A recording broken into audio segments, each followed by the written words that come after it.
moved on to Acts 27 this morning, tabata Acts chapter 27 mangwanani ano covering verses 1 to 5. tichibata kubva pavhesi ya1 kusvika pavhesi ya5.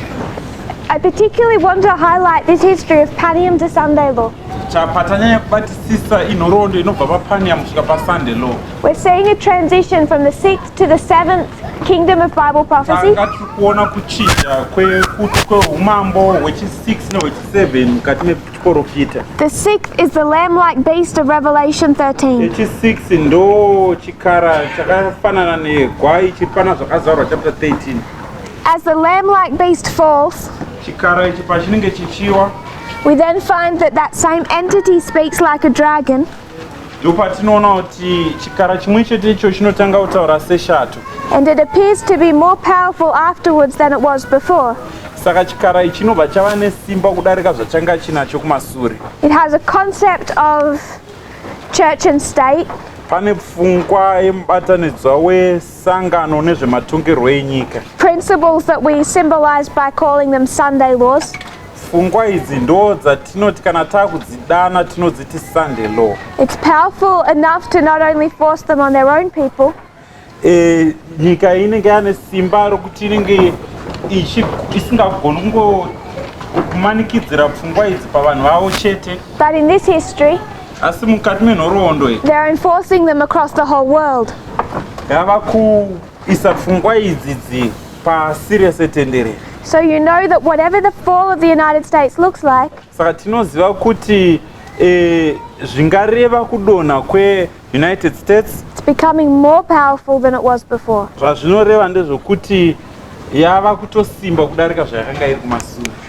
We began to consider this history. tabva tatanga kutarisa nhoroondo iyo. Panium is the defeat of the king of the south. papanium ndo panokurirwa mambo wokuzasi. It's defeated at Panium, anokurirwa papanium, but we can see from multiple witnesses watinoona kana tikawana zvapupu zvakawanda that that is progressive.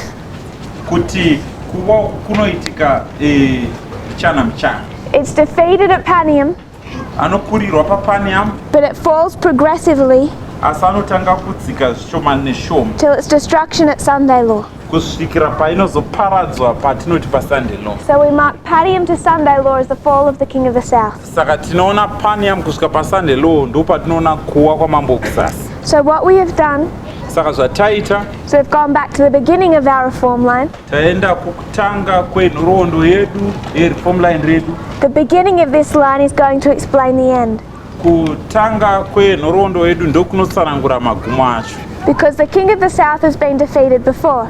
nokuti mambo okuzasi akambokurirwa kumasure. At Panium it's defeated, papanium anokurirwa zvekare, but at 1989 it's defeated.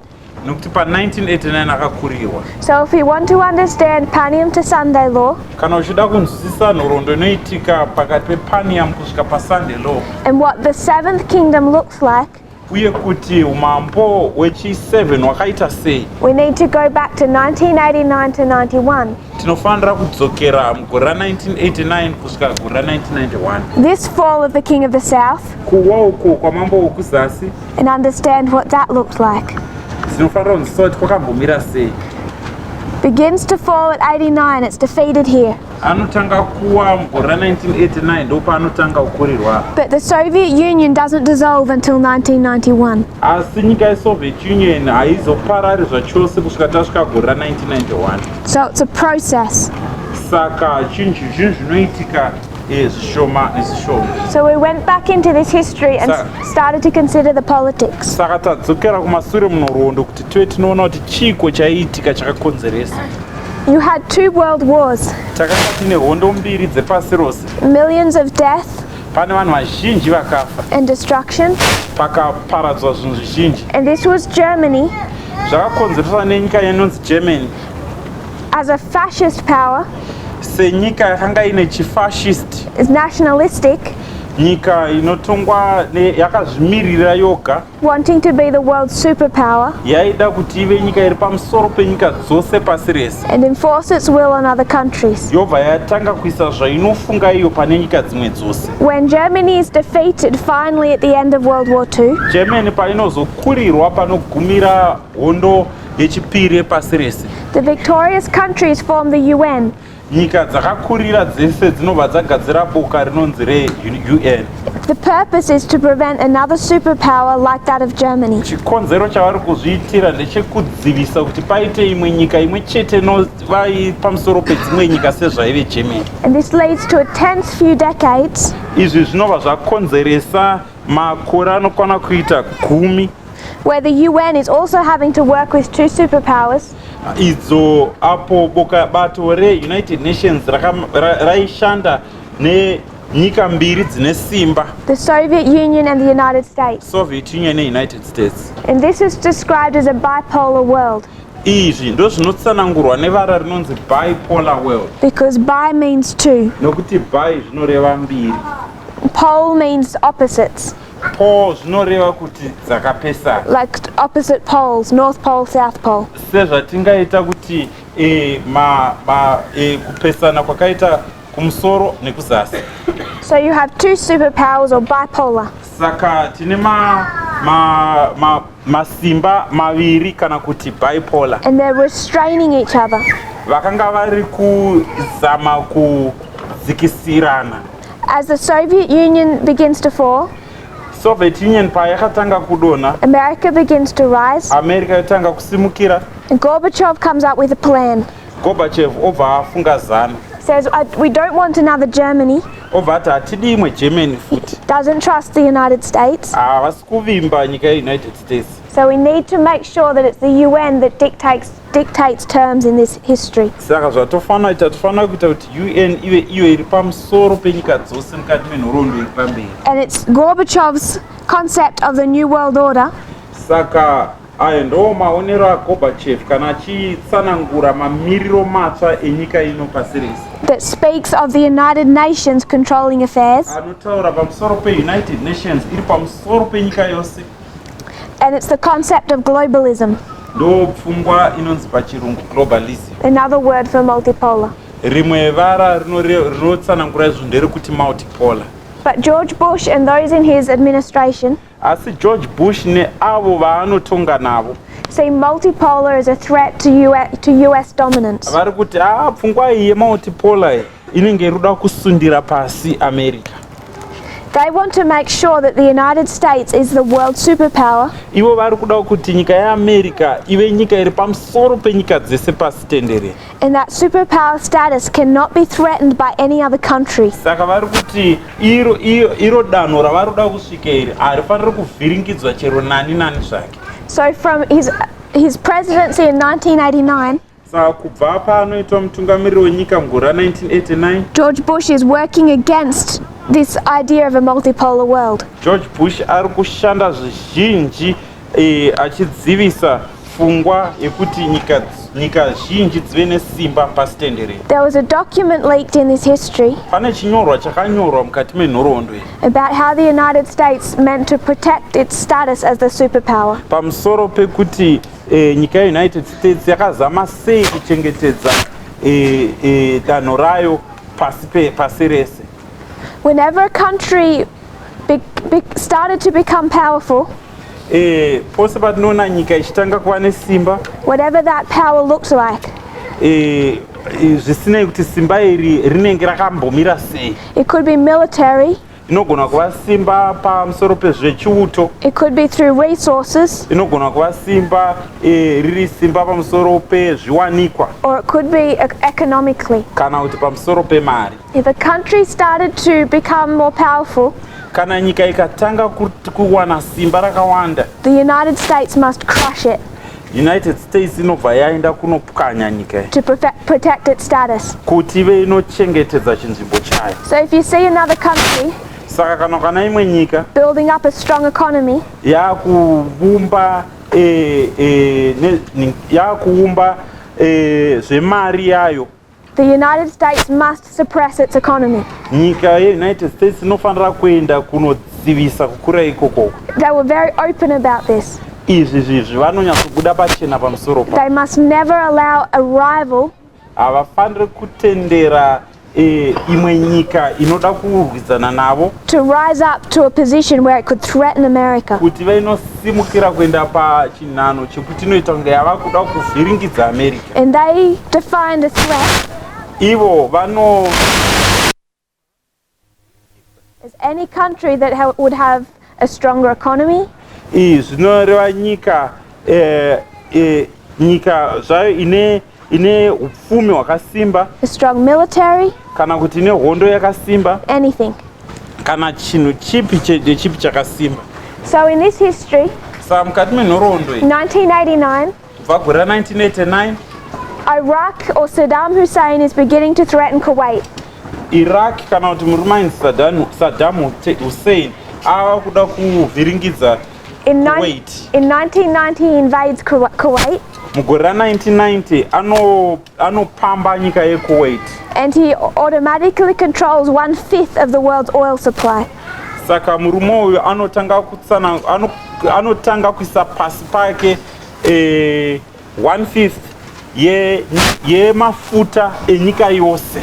He had justified reasons to invade Kuwait. Akanga ane zvikonzero zvaanoona zvakanaka kuti ava anopamba nyika yeKuwait, But he became a threat to the world's oil supply.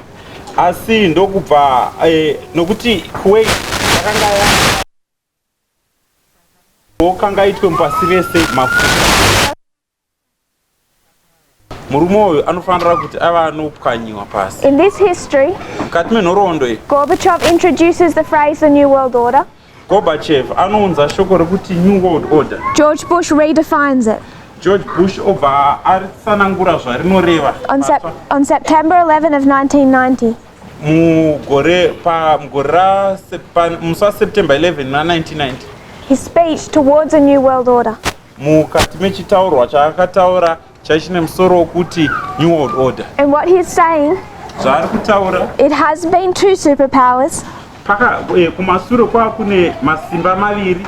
There will be many superpowers, many powers. Paranzi pave pane nyika dzakawanda dzine simba pasi rese. You can have your UN, Imi munogona kuva nenyika dzakawanda UN yenyu, but the New World Order is one superpower. asi mamiriro matsva enyika pano inyika imwe chete nesimba kudarika dzese. American supremacy. America inofanira ive pamusoro penyika dzose. And it's that began to be introduced. Izvozvo ndo zvinobva zvatanga kutoisa. 1991, the Soviet Union dissolves. Mugore ra 1991 nyika inonzi Soviet Union ndo painofa. The United States throughout this history is acting unipolar. United States mukati menhoroondo iyoyo inenge ichishanda ingori imwe chete ine simba pamusoro penyika dzose. Everything starts to go wrong in this history. Zvinhu zvese zvinotanga kushata mukati menhoroondo iyo. 1999, the King of the South. Mugore ra 1999 mambo wekuzasi Putin is elected. Putin anobva asarudzwa. 2001, Mugore ra 2001 Islam. kunoita utongi hweIslam. So the King of the South and Islam Mambo wekuzasi pamwe chete neIslam threaten America's status. vanovhiringidza chinhano cheAmerica. The King of the South resurrects, Mambo wekuzasi uyu anomuka, begins to challenge American supremacy again. anobva atanga kusawirirana nechinhano chine America. And then Islam makes a direct attack on the anniversary of America's New World Order. Islam inobva yaenda yonobhomba America pamusi watinogona kuti musi unofanana newakazvarwa chitaurwa icho cheNew World Order naGeorge Bush. So we find this restraint placed on America. Saka tinoona kuti paAmerica panoita chinhu chinovamisa. And it's worth noting Zvakakosha kuti tive tinoona pfungwa iyi the Second Iraq War. kuti kuona hondo yechipiri ekuIraq, How George Bush, the son, sees the role of the UN. uye kuti George Bush mwana anoona sei basa re-United Nations. So if 1989 to 91 Saka kubva muna 1989 kusvika 1991 is the defeat and fall of the King of the South, ndo panokurirwa nekuwa mambo wekuzasi. it's also already told us Izvi zvakatotiudza kare, zvakatotiudzwa kwatiri kare about Panium to Sunday law, pamusoro pepanium kusvika pasunday law, the fall of the King of the South again. kudonha kwamambo wekuzasi zvekare. It shows us Zvinotiratidza kuti what the seventh kingdom of Bible prophecy looks like. mambo wechi7 wemuchiprofita akambomira sei. It looks exactly Akangofanana ne like the New World Order George Bush was trying to introduce. zvakaita New World Order yaida kuiswa naGeorge Bush. This history, it fails. Mukati menhoroondo zvakakundikana, It's restrained. zvakamiswa. This history, it's unrestrained.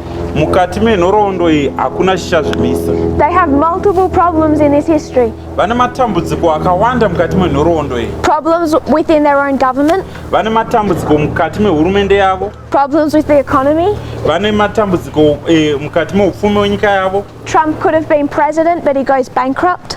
Trump angadai akaita president asi akanga ava kutobroka. Russia begins to come back. Russia inotanga kudzoka zvekare. Islam. They have multiple problems. Vane matambudziko akawandisa. In this history, Mukati menhoroondo iyi those problems are solved. madambudziko ese iwayo anogadziriswa. Another issue we need to remember. Chimwe chinhu chatinofanira kurangarira, 1989, muna 1989 Ronald Reagan murume ainzi Ronald Reagan is in an alliance with John Paul II. anopinda mukubatana naPope John Paul wechipiri. The minute the Berlin Wall falls, Pakadonha mudhuri wainzi Berlin, what begins to happen to their alliance? chii chinotanga kuitika pamubatanidzwa uyu? What begins to happen between Reagan and John Paul II? Chii chinotanga kuitika pakati paReagan naJohn Paul II?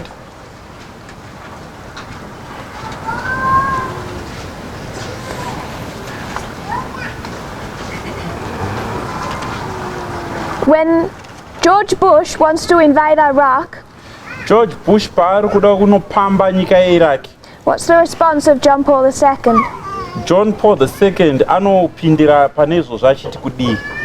He goes to George Bush Anoenda kuna George Bush and he says, we're equal allies. obva ati iwe neni takangofanana, We've just defeated the Soviet Union together. tadonhedza nyika yeSoviet Union tiri tose. I don't think you should invade Iraq. Handifungi kuti unofanira kuenda kunopamba nyika yeIraki. This is in the history of 89 and 90. Zvakaitika mukati menhoroondo ya89 kusvika 1990. And George Bush says, George Bush obva ati, I don't even need you anymore, John Paul II. obva ati iwe handichakude iwewo John Paul II. Who do you think you are to tell me who I can and cannot invade? Uri aniwo kundiudza wandinokwanisa kana kuti wandisingakwanisi kupamba. So they have a bigger problem. Saka vatoine dambudziko We huru. talk about an alliance here.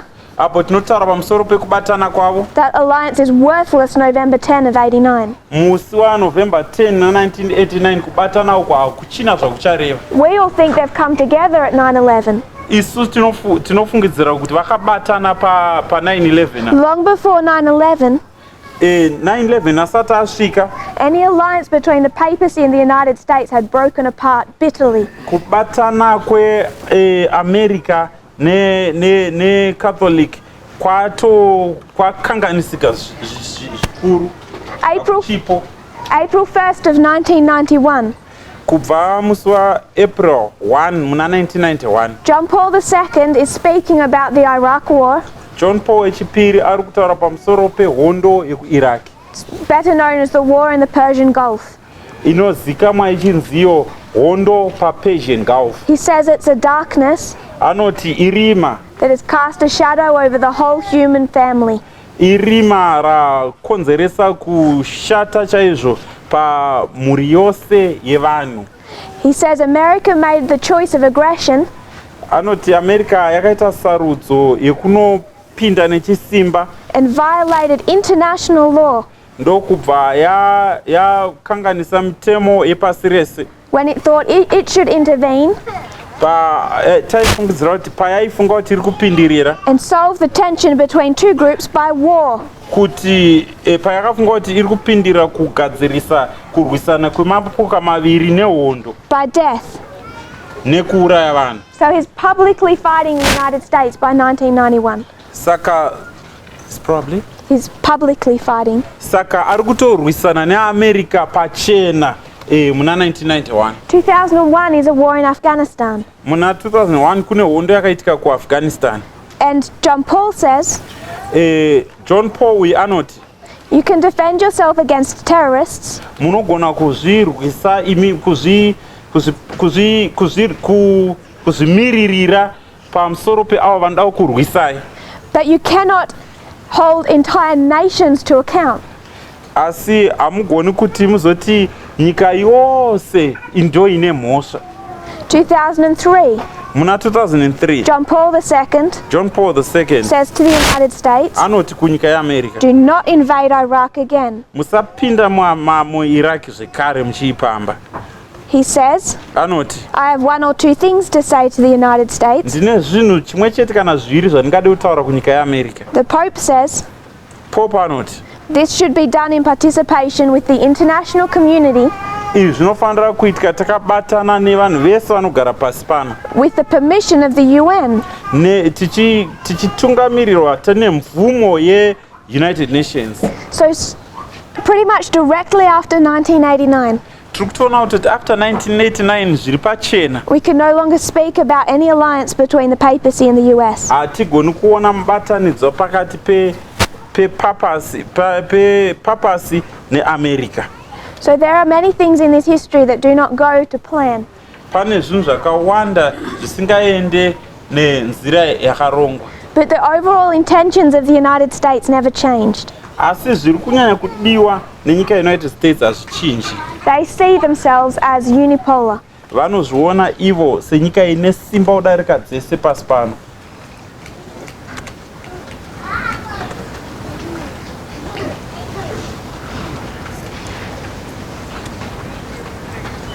I want us to consider Ndinoda kuti titarise what this history looks like.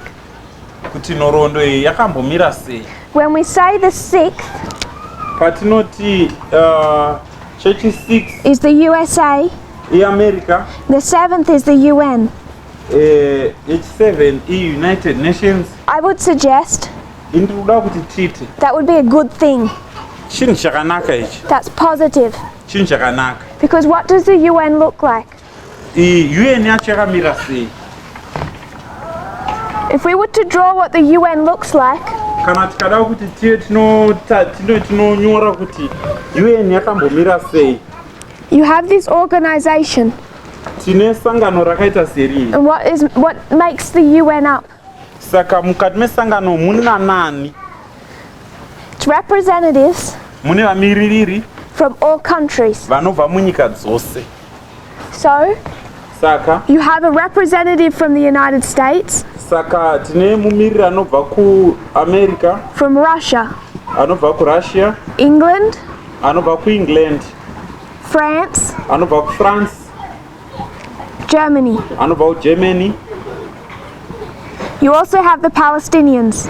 Tine vanobva kunyika dziri kupalestine, You have Israel. tine vanobva kuisrael, You have India tine vanobva kuindia, and Pakistan. tine vanobva kupakistan, You have Iran, tine iran imomo, Saudi Arabia, tine saudi arabia, Kuwait. tine kuwait, What others? China, China. tine china.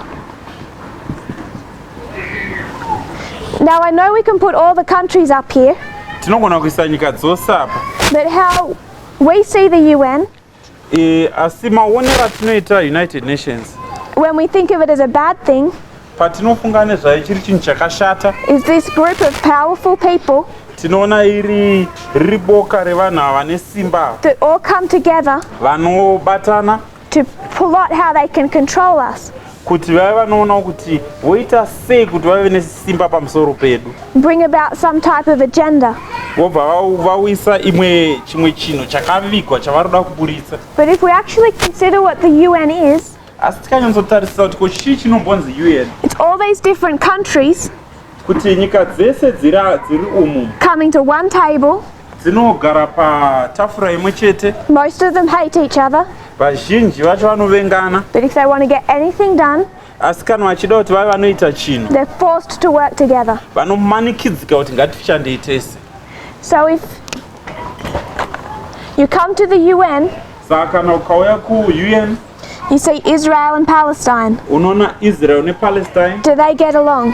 vanowirirana here. Go into YouTube Enda paYouTube and see all the times in the UN unoona zvese zvinotaurwa paUN, where they're taking their shoes off and beating their desks vobva pavanobvisa shangu dzavo vachirova tafura dzavo when one side speaks, kana rimwe divi richinge rataura, or Israel speaks. kana kuti Israel kana ikataura, Palestinians stand up maPalestinians vanosimuka and they mass walk out.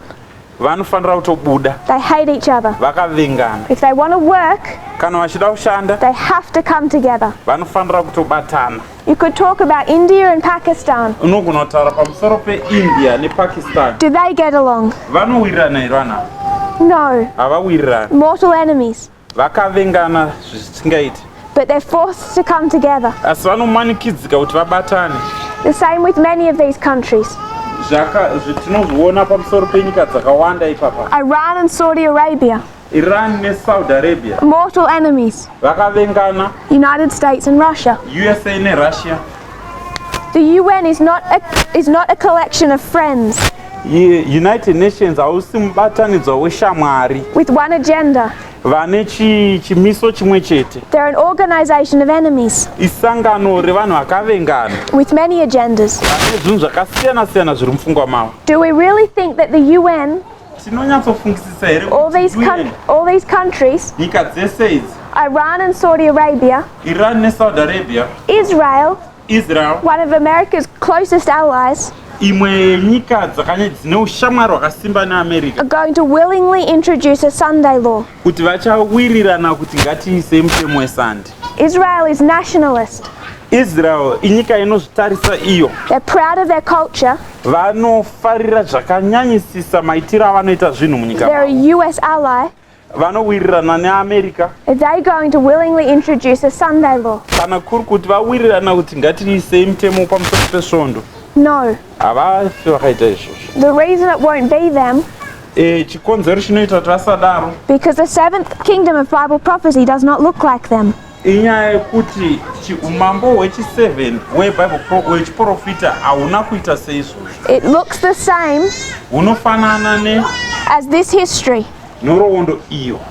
When George Bush says, George Bush paanoti first the father, then the son. zvakatanga baba wake kukatevera mwana wacho. You can have the UN Tingava hedu neUN as long as you remember who's the boss kunyange muchirangarira kuti komukuru and who controls it. ndiani ane simba pamusoro payo. The UN is subjected UN iri pasi under the United States. peUnited States. The UN itself UN pachayo is positive. yakanaka. Since 1945, Kubva gore ra1945 it's acted as a restraint. yakanga yaimisa. You could say the same for NATO, Munogona kutaura izvozvozvo pamusoro peNATO. for the European Union. Mubatanidzwa wenyika unogona kutaura pamusoro pamwechete neEuropean Union. The problem that we have Dambudziko ratinaro, is we've been taught to fear it. takadzidziswa kutya. We Adventists have the same mindset, Masabata vane pfungwa yakadaro iyo. the same worldview Vane maonero akadaro as apostate Protestantism. akafanana nezvinoita maProtestants. And we get that through some public speakers. Izvi tinozviwana kuburikidza nevatauri vazhinji vanotaura pavanhu. If like me, Dei vaiti ivo kana seni, many of you used to watch Walter Veith, kana kuri kuti maimboona murume anonzi Walter Veith. he's going to tell all those conservative Adventists to fear the New World Order. Walter Veith achaudza masabata mazhinji vaya vanoda kuchengetedza chisabata kuti vaone world order sezvizvi. Which version of the New World Order is he telling people to fear? Ndeipiko world order yaanoudza vanhu kuti vatya? Gorbachev yaGorbachev or George Bush? kana kuti yaGeorge Bush? He's saying Iye ari kuti it's Gorbachev's. tinofanira kutya yaGorbachev. Except he won't tell you that it's Gorbachev's. Anokuudzai kuti iyo haakuudzei kuti ndeyaGorbachev. He'll say it's a secret plan Anotaura kuti With the- iyi pfungwa iri kutogadzirwa yakavigwa with the United States. neUnited States. So Walter Veith, Saka Walter Veith through many conspiracy theories, kuburikidza nepfungwa dzizhinji dzeconspiracy teaches a good conservative Adventist anodzidzisa musabata akanaka anoda kuchengetedza chisabata that this is what they must be afraid of. kuti vanofanira kutya izvozvo. This was never the threat. Izvi hazvinambobvira zvava zvinotyisa chacho. It has failed to be powerful enough Izvi zvakakoniwa kuti zvive zvine simba chairo to restrain the United States definition of a world order. kuti zvive zvinobvisa matsananguriro anoita United States mamiriro matsva epasi rese. And if we go end from beginning, Kana tikatarisa kokutanga tichibva kokugumira this history from this history, nhoroondo iyo ichibva kunhoroondo iyi, you see, as George Bush said, tinoona semaonero akaita George Bush the New World Order is struggling to be born. kuti mamiriro matsva epasi rese ari kutambura kuti ava anobarwa. And it looked like this. Akanga akamira sezvozvo.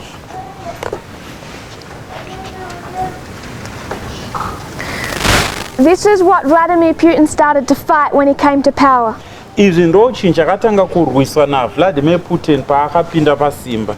Gorbachev, Yeltsin and Putin naPutin are all trying to further this agenda. vese vari kuzama kuti vava vanobuditsa zano iri. And what we find, Zvatinoona particularly with the Iraq War, kunyanya pahondo yekuIraq, Vladimir Putin begins to recognize Vladimir Putin anotanga kuona that the United States will never surrender to a multipolar world. kuti America haifi yakazvisa pasi penyika inotongwa nenyika dzese. This is an article from, I believe, from 2003. Pane chinyorwa ichi chinogona kuva chegore ra2003. It's going to explain the connection between Iraq and the Soviet Union. Chichatsanangura kubatana ukama huripo pakati peIran neSoviet Union. Remember, in both histories, Rangarira kuti munhoroondo dzese dziri mbiri, Iraq is an ally of the King of the South. Iraq inowirirana namambo wokuzasi. Another reason to crush it. Ende haina chikonzero chekuipwanya. And this article from 2003 Chinyorwa ichi chaigore ra2003 speaks of the mindset Vladimir Putin has, chinotaura pamusoro pemafungiro aVladimir Putin. as Putin tried to prevent the 2003 war. Putin paanozama kudzivirira hondo ya2003. He recognizes his past and current alliance with Iraq, Anoona mubatanidzwa wake wekumasure neIraq, but he also is motivated by another desire asi anokurudzirwa zvekare nechimwe chishuviro to restrain the United States' global domination chekuzama kumisa kuti nyika yeAmerica ive nesimba pamusoro pepasi rese. and restrain the United States' tendency towards unilateralism. Obva amisa mafungiro eAmerica ekuda kuva iyo yakakosha kudarika vese. Inside Russia, Mukati menyika yeRussia there's a strong appeal, mune kachishuviro kakasimba even as late as 2003, kunyange mugore ra2003 for a multipolar world, kuti dei tava nenyika inotungamirwa nenyika dzese. where if it's multipolar, Zvazvinoreva ndezvoti kana iri multipolar, Russia still has major influence. Russiawo inenge ine simba rakati wandei. So Russia must oppose US unilateral action in Iraq. Saka Russia inofanira kudzivisa zviri kuda kuita zvidiso zveAmerica zvairi kuita muIraq. What Putin wants to do is limit US power. Putin zvada kuzama kuita kudzivisa simba riri kuda kuwanda reAmerica, particularly their unilateral tendency, kunyanya nyaya yekuda kuita zvavanoda ivo, their tendency to act like they're the one world government. nyaya yekuda kuita sekunonzi ivo ndo government inotonga magovernment ese pasi pano, All in Washington. zvese zvichiitwa kuWashington. So from Putin's election, Saka kubva panosarudza Putin even to the Iraq war in 2003, kusvika pahondo yekuIraq mugore ra2003, he has the same vision as Gorbachev, ane muono mumwe chete sewaGorbachev. that this is what the United States want and they can't permit it. Anotaura kuti izvo ndo zviroda kuita United States. And from the Iraq war, he begins to try more and more to restrain the US. Saka kubva pahondo yekuIraq anozama zvakanyanya kuti ava anomisa America. The final sentence of this article. Mutsara wekupedzisira pachinyorwa ichi, Russia has an interest in promoting a multipolar world. Russia ine chishuwiro zvikuru chekuti tigadzire nyika inotongwa nenyika dzose Gorbachev's, yakafanana neyaGorbachev, and strengthening the authority of the UN tosimbisa simba rine UN against the US. ichirwisana neUnited States. So from the very beginning of our reform line, Saka kubva panotangira nhoroondo yedu iri pamutsara, you see two streams of information. tinotanga kutoona nzira mbiri dzinouya nadzo zivo. And it began in 1989, but it continues all the way through. Zvinotanga mugore ra1989 zvazvaendera mberi kusvika kumagumo. We can call them different things. Tinogona kuzvipa mazita akasiyana. We can talk about CNN and Fox. Tinogona kuzvipa zita rekuti CNN neFox. But I would suggest we don't need Fox. Asi ndinogona kuti Fox hati nabasa nayo isu. The worldview that Fox pushes Pfungwa inoiswa neparanhau reFox and all right-leaning outlets nevanhu vose vane pfungwa dzekurudyi is that the world must be unipolar. vane pfungwa yekuti nyika inoi inofanira kutongwa nenyika imwe chete. CNN, their worldview CNN maonero avo is that the world should be multipolar. ndeyekuti nyika ngaitongwe nenyika dzose.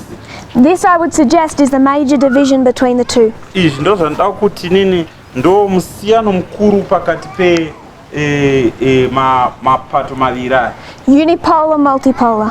unipolar nemultipolar. CNN's view Maonero eCNN is more liberal akanyanya kusununguka, because that's the concept of liberalism.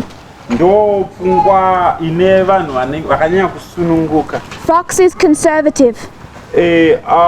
Vemaonero ane veFox ndeyekuda kuchengetedza zviripo. They want to conserve America's predominance. Vanoda kuchengetedza simba reAmerica. But if we bring this internal, Tikatora izvi tichizvisa mukati, it's not just conservative, zvingotaura pamusoro pevanochengetedza external that pushes this thinking. vekunze vanosunda mafungiro aya. It's conservative Adventism, Vanhu vanoda kuchengetedza chisabata, spread by people like Walter Weiss. pfungwa iyi inonyanya kuzadzwa muvanhu nevanhu vakaita sana Walter And Weiss. if you remember his videos, Mukarangarira imwe vhidhiyo yake, most of what he spreads zvizhinji zvaanowanzotaura, is heavily based on conspiracy theories. zvizhinji zvacho zvinobva pafungwa dzekufungidzira. Theories with no real substance, Pfungwa dzacho ndedzekufungidzira, hadzina kana chinhu chinonyatsokubatika, no real evidence. hapana kana umbowo hunonyatsokubatika. You come to 2016 and there's election, Ukasvika mugore ra2016 panoitwa sarudzo, and you have Clinton tinenge tina Clinton and Trump. naTrump. And Clinton Clinton is a globalist. anofarira kuti nyika dzese dzibatane. That's an attack that is made on her externally Ndo chinhu chiri kuvhiringidza kunze, by agencies such as Fox News, chiri kuvhiringidzwa nemapato akafanana nana Fox News vanoita zvenhau. And all of a sudden you find a struggle within this movement.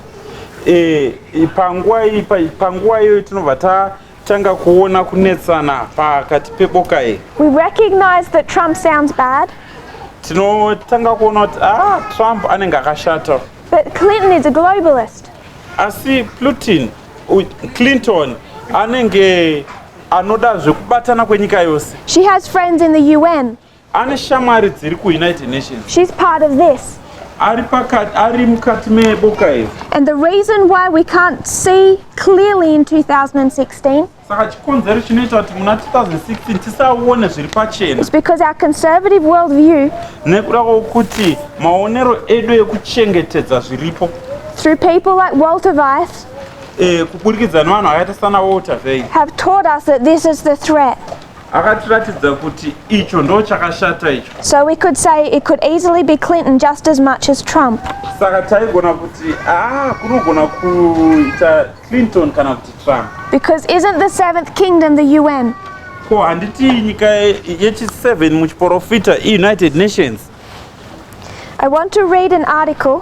Ndinoda kuti ndiverenge chinyorwa ichi. This is The Guardian. Chinyorwa chinonzi The Guardian. It's the Guardian newspaper. Chinonzi The Guardian newspaper. You can find this article online quite easily. Unogona kuiwana zviri nyore painternet. It begins, Trump urges world.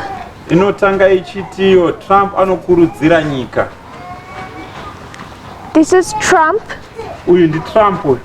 I'll double check the date. Ndichatarisisa date racho kuti ndirini. I think it's 2018, last year. Igore ra2018. Gore rapera iri. September 26. Musi waSeptember 26. Trump is speaking at the UN, Trump ari kutaura kuUnited Nations. and Trump urges the world to reject globalism. Trump anokurudzira nyika yose kuti irambe nyaya yekuti vave vanobatana senyika. So Donald Trump spoke to the UN, Saka Donald Trump anotaura kubato reUnited Nations. and he urged other nations to reject globalism Obva ati kune dzimwe nyika ngatirambei pfungwa yekubatanidzwa yenyika. and embrace patriotism. Tive tinobata pfungwa yekuzvimiririra tichida nyika dzedu.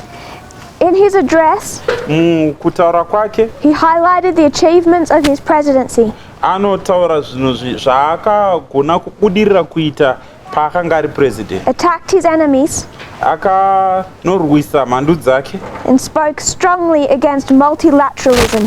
ndokubva ataura zvakasimba achitaura achizivisa pfungwa yekubatana kwedzinyika In the very home of multilateralism. nepfungwa yekubatana kwedzinyika dzose. He's attacking the UN from within the UN. Saka ari kurwisana neUnited Nations ari mukati meUnited Nations imomo. In his speech, Mukati mechitaurwa chake he says that he's achieved more in his 2 years as president anotaura kuti ane zvizhinji zvaakatobudirira kuita pamakore maviri ari mutungamiri than almost any president in the history of the United States. kudarika maprezidendi ose mukati menhoroondo yeUnited States. And the UN burst into laughter. Ndokubva vese vakanga vari muUN vavharuka nekuseka. How much respect do they currently have for him? Vachiri kumuremekedza zvakadii Donald Trump? Not very much. Havachanyanyi kumuremekedza. He spoke of his dislike of multilateral institutions Anotaura pamusoro pekusafarira kwake masangano ekubatana kwedzinyika dzose. which he portrayed as threats to US sovereignty. Ndo anotaura kuti masangano aya anoda kuda kuvhiringidza kuzvitonga kana kuti maitiro anoitwa zvinhu muAmerica. He says America is governed by Americans. Anoti America inotongwa nevagari vemuAmerica. We reject globalism Tinoramba kubatanidzwa wenyika. and we embrace patriotism. Tinobata pfungwa yekuzvimiririra senyika. So you can understand what side of this equation Trump stands on. Saka muri kuona here kuti akamira kurutivi rwipi rwenyaya yedu.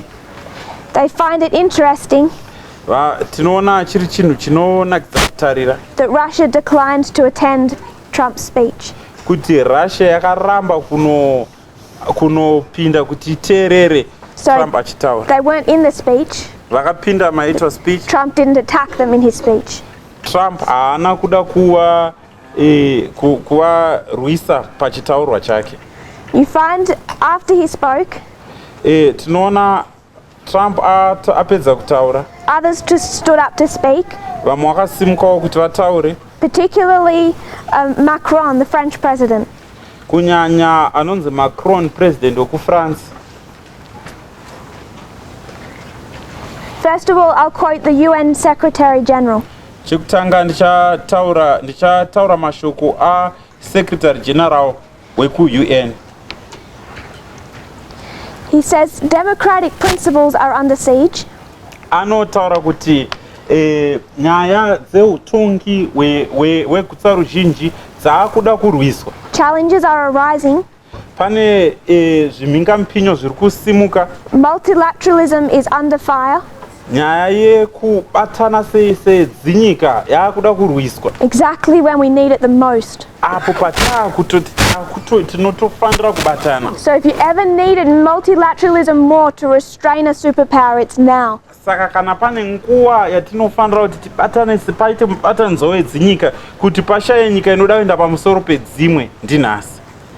And then Emmanuel Macron spoke. Emmanuel Macron anozotaura kuti and condemned Trump's speech. Anobva ati zvataura Trump hazvina maturo. There is not peace between these nations.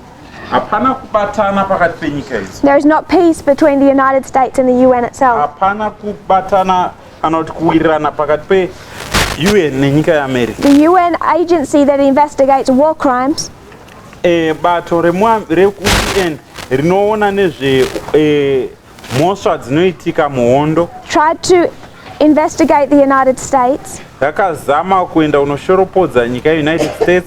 And America said no. America ikati kwete. We are untouchable. Isu hatibatwi. You can investigate any country. Mungaenda henyu kunoshoropodza mukati medzimwe nyika. But whatever we do asi kuchiro chinhu chipi chatinenge taita is not open to UN investigation. Chigoni kuti chiuye kuzoshoropodzwa vanhu veku-UN. More and more, saka kune zvinhu zvakawanda, particularly under Trump, zvizhinji zviri kuitika pasi paTrump, you see this dynamic. Tinoona chinhu icho. Exactly what George Bush father and son were fighting for. Tiri kuona chinhu chairwiswa na George Bush baba vake nemwana wacho. US control over the UN. Kuti America ive inorwisa, ive inova nesimba pamusoro pe-UN. The UN looks like this.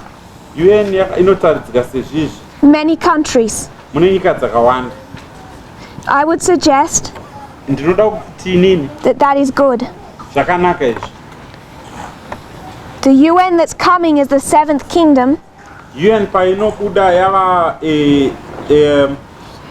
umambo hwechiprofita hwechi7 is many countries mune nyika dzakawanda under one dziri pasi penyika imwe chete that speaks like a dragon. Inotaura seshato. And this is the seventh kingdom. Ndiyo umambo hwechi7.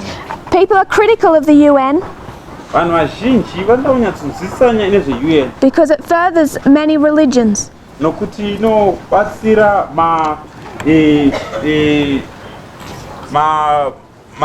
Supports many religions. Inokurudzira zvitendero zvakasiyana-siyana.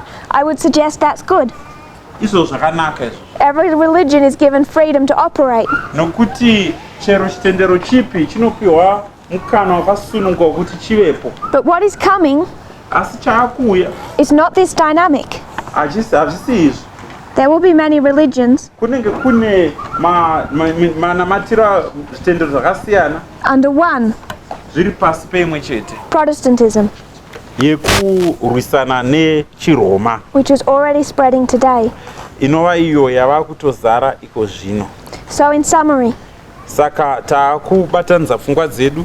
the world that we have to fear, Nyika yatinofanira kutya, that we know is coming, yatinoziva iri kuuya, is not a world run by the UN haisi nyika inenge ine UN pamusoro and female globalists nevanhu vechidzimai vanoda kuibatanidza with liberal ideas. vane pfungwa dzakasununguka. That is what we should have hoped for if we understood end-time events. Izvi ndo zvatinofanira kutoshuvira dei tanga tichinzwisisa maitikiro achaita zvinhu panguva yekupedzisira. But if we understand World War I and World War II, saka asi kana tikanzwisisa hondo dzepasi rese yekutanga neyechipiri and the beginning of our reform line, nekwekutanga kwenhoroondo yedu takazvisa pamutsara, the UN, UN, NATO, the European Union, NATO neEuropean Union are there to protect us, dziripo kuti dzive dzinotochengetedza, to restrain as long as they can kumisa veislam zvakanyanyisisa before they're subjugated vasati vabviswa, under one world superpower. vasati vaiswa pasi penyika imwe chete iri pamusoro pevanhu vese. That was George Bush's dream, ndo chakanga chiri chidiso chaGeorge Bush, and what Donald Trump is doing now. ndo zviri kuitwa naDonald Trump iko zvino. The problem we have Dambudziko ratinaro when we have the world view kana tine mafungiro awa that distrusts globalism aya ekusafarira kubata mubatanidzo wenyika dzose, is that, like Walter Weiss, tinenge tichiti saWalter Weiss, our fear of this kana tikatya izvi is built on conspiracy theories. zvinobatanidzwa pafungwa dzisina padzakabatirira. You can go back 40 years Tinogona kudzokera makore anosvika 40 to see how Donald Trump lies.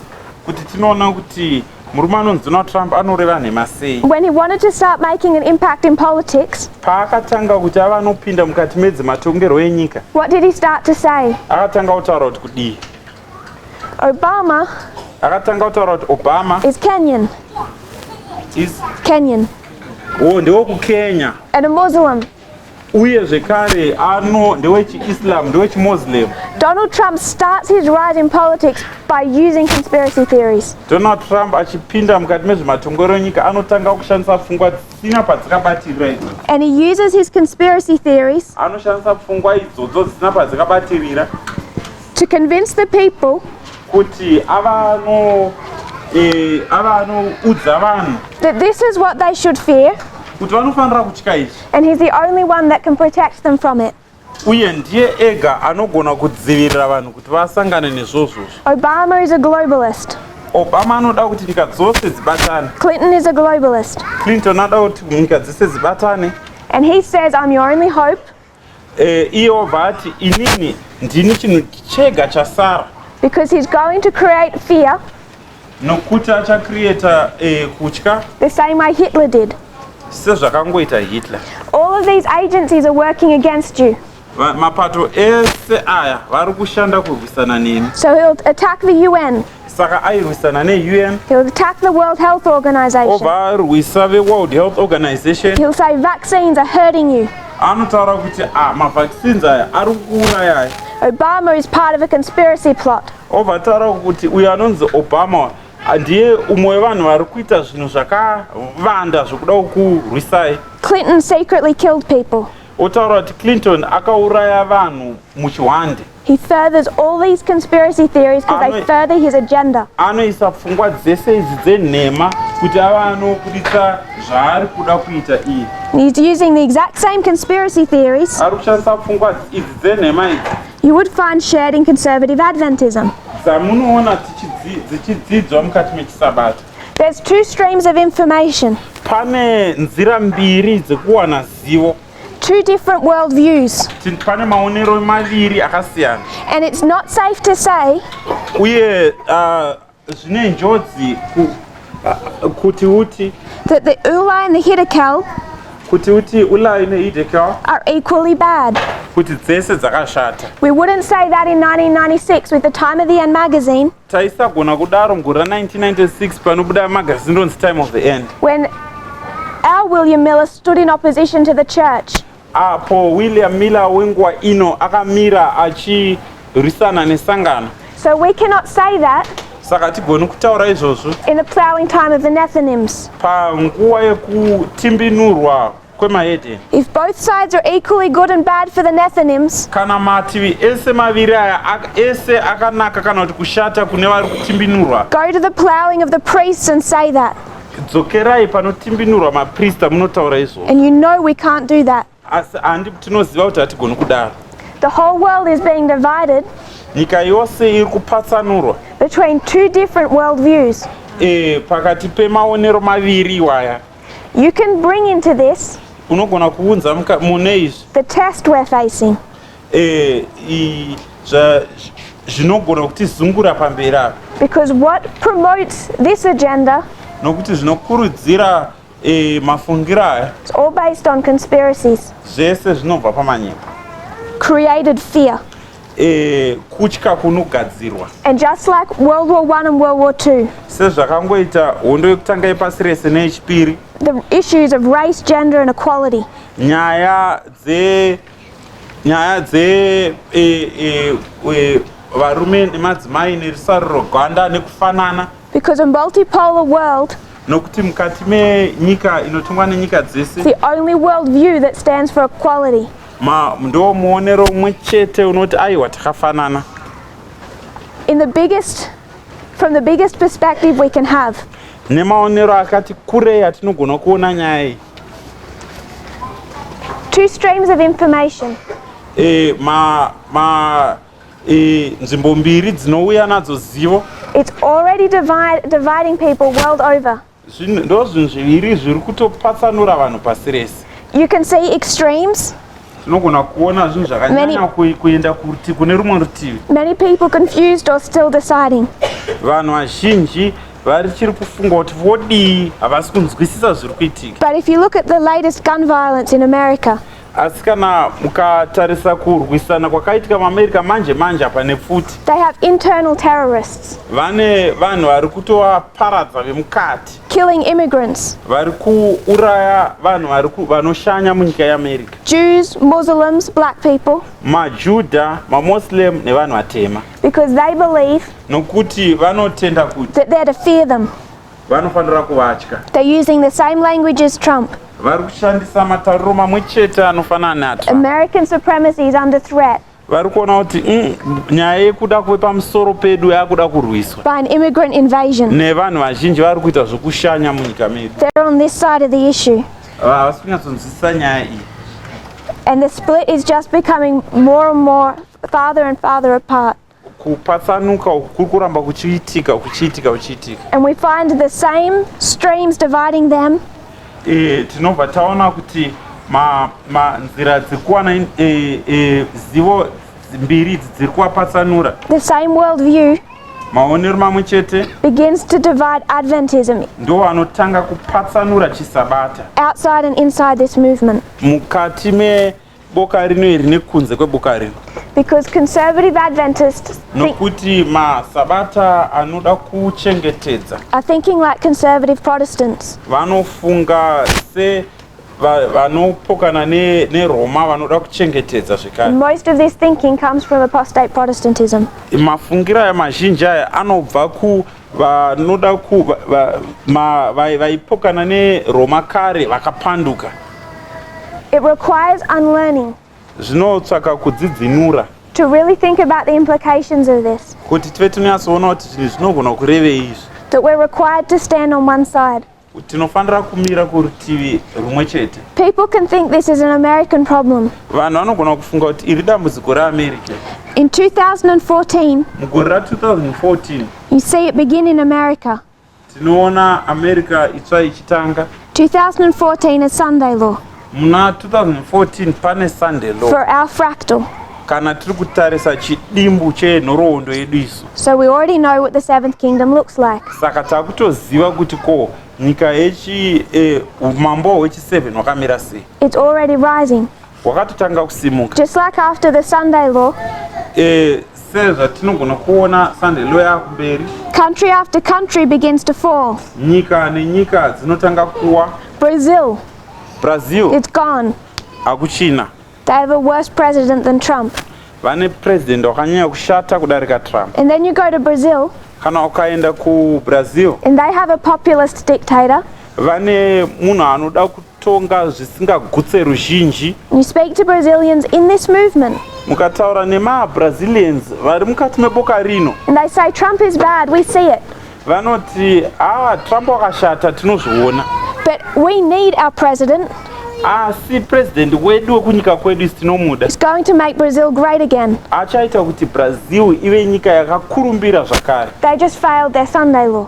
Vari kutokonewa kunzwisisa Sunday law. Australia Australia has church and state. kune mubatanidzwa wenyika nematongerwo enyika. People in the movement defending that Vanhu vari muboka rino iri vari kutomira neizvozvo. don't realize what they're failing. Havasi kunzwisisa kuti vari kukonewa kunzwisisa Country after country. nyika nenyika. Why are we saying Patiri kutaura kuti that your current president kuti mutungamiriri wenyika yenyu would make Zimbabwe great again?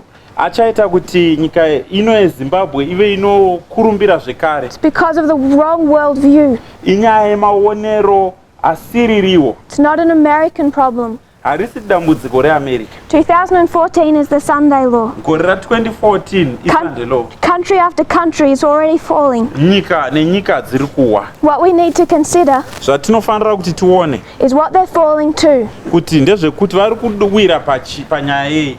What Sunday law actually looks like and means. Sunday law inombonyatsokuoneka sei. So when we come back tomorrow, Saka patinodzoka mangwana we'll finish Acts 27 and do a short review. tichapedzisa Acts chapter 27 tobva tadzokorora mbichana. But in summary, Asi mukupedzisira tichiona pfungwa dzedu. like the priests, Semaprista the Nethinims are already being worked. manethinim vari kutoshandwa izvozvo. They're already being divided into two groups Vari kutopatsanurwa kuenda kumapoka maviri by two streams. nemarwizi maviri. And we can see them Tinotozviona izvi. dividing two streams Nzizi mbiri dzinopatsanura idzi by what worldview they want to carry. nemaonero avanoda kuramba vainawo. From 1989, Kubva mugore ra1989 the United States had a test. United States yakava nechinovazungura. They did not have to push a unipolar agenda. Vaisafanira kuti vaiva vanotsigira nyaya yekuti United States ive nyika iri pamusoro pedzimwe dzese. But like Felix and Festus, Asi saFelix naFestus they rejected their opportunity vakaramba mukana wavo and they chose the wrong agenda, ndokubva vatsigira pfungwa isiriyo the one world superpower. yekuti ivo vave simba riri pamusoro pedzimwe nyika. And this history Saka nhoroondo iyi of 89 to 91 1989 kusvika 1991 is typifying Panium to Sunday law. inofananidza nePanium kusvika paSunday law. If you're willing to cut our line. Kana tichida kuti tive tinogura nhoroondo yedu. And despite what went wrong for them in this history, tisingatarisa kuti chii chakaipa chakaitika kwavari panguva iyi. they're already showing us what the seventh kingdom looks like. Vari kutotiratidza kutoti chikara chechi7 chemuchiprofita chakamira sei. And it looks like a US dictatorship. Ende zviri kuratidza kuti iAmerica inenge iri kutonga iri pamusoro pedzimwe. It's controlling other countries. Ari kutonga pamusoro pedzimwe nyika. We can already see that Takutozviona izvi. with their military Kuburikidza nezvemauto avo or with their economy. nekuburikidza zvekare neupfumi hwenyika yavo. With tariffs. Tichiona zvekare maitiro avanoita ekudzivisana kutengeserana. Donald Trump is already saying Donald Trump ari kutoti to some South American countries, kune dzimwe nyika dziri kuzasi kweAmerica, you're going to do exactly what I say with immigration, muchaita zvandiri kutaura inini pamusoro penyaya dzekushanyirana. or I will destroy your country and your economy. Kana mukasadaro inini ndakutoparadza nyaya dzeupfumi hwenyika yenyu. That's what the seventh kingdom looks like. Ndo mamiriro akaita chikara chechi7 chemuchiprofita. If you kneel with me, we'll close in prayer. Ngatifugame tinamate nemunamato kupedzisira.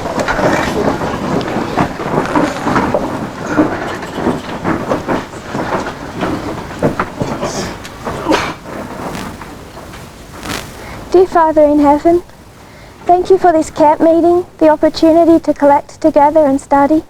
I pray that we'll understand these things. We know it's a lot of information, Lord, but you You give us these lines to demonstrate what the future looks like, and we thank you for that. We thank you that you love us so much that you want to teach us. Help us to have a clearer understanding, not just of the future, but today, what's currently happening. Thank you, Lord, that you believe in equality, that you don't stand for this dictatorship, this unipolar world.